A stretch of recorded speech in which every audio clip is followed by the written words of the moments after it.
chegou a hora de pagar a conta. E aí, quem que vai pagar? Eu? Você? Ou a gente vai dividir?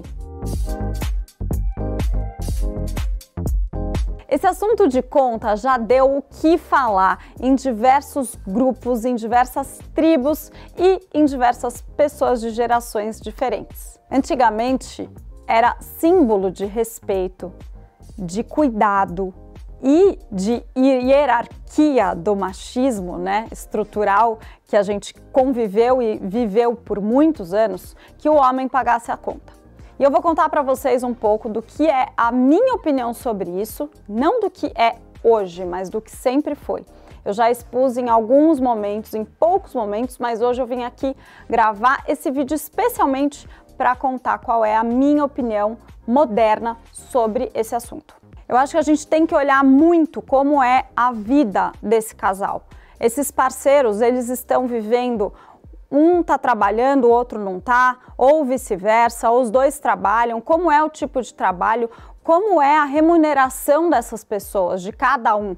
E aí a gente consegue entender como a gente consegue dividir as contas. Eu acho muito importante a gente respeitar o outro e entender qual é o patrimônio dele, qual é o trabalho dele, como é a situação financeira de cada um, para entender qual é a proporção que cada um consegue contribuir. Porque não é só uma questão de respeito, de carinho. Eu mesma gosto muito de, quando eu tô com alguma amiga, vira e mexe, eu gosto muito de dar um presente, de oferecer um café, de oferecer uma conta. Eu tenho muito prazer, eu sempre tive, independente se a pessoa tem mais, menos, igual, quanto que ela ganha, quanto que ela não ganha. Eu gosto muito de presentear e de oferecer para o outro. Na verdade, é uma das coisas que eu mais gosto de fazer, receber em casa, doar, oferecer. Eu gosto muito, faz parte da minha personalidade. E é claro que se a gente está numa postura onde a gente não está trabalhando e o outro está trabalhando, a gente vai juntar, conversar de juntar as contas, juntar os gastos, fazer uma planilha com os gastos mais robustos, né, maiores, e aí entender como vai ser essa divisão, mas que seja sempre com muito respeito, com muito carinho, com muito amor. E na minha roda de amigos e eu mesma, a gente pratica muito isso, essa convivência e entender qual é a estrutura patrimonial e financeira, os salários de cada um, né? Como são os trabalhos das empresas, como que funciona a remuneração, entender isso. E quando você está numa conta pequena, seja lá um estacionamento, um café, existe muito essa gentileza de um fazer isso pelo outro e não existe cobrança.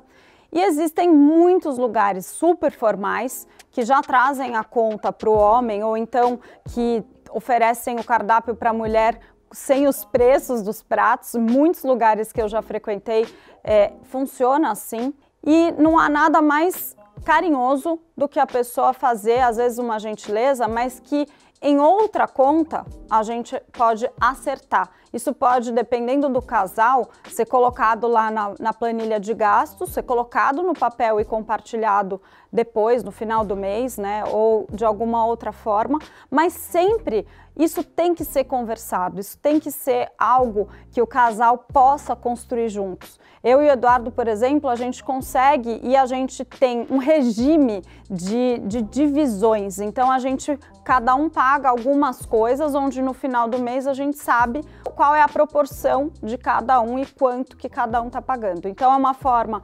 gostosa, prazerosa, onde os dois se sentem bem, se sentem à vontade e, de vez em quando, claro, acontecem algumas gentilezas. Essa é a minha sugestão, que você converse com seu parceiro, com a sua parceira e tenha aí uma relação de comunhão. Não tem nada melhor do que a comunhão verdadeira, que é olho no olho, conversa, muito diálogo e uma comunicação em comum acordo. A comunhão significa isso, não significa que tudo é de todo mundo, então você tem que fazer tudo por mim ou eu tenho que fazer tudo por você e pronto, final. Essa é a forma que tem funcionado muito bem para mim e para o Du, e eu espero que funcione também para você e para o seu parceiro.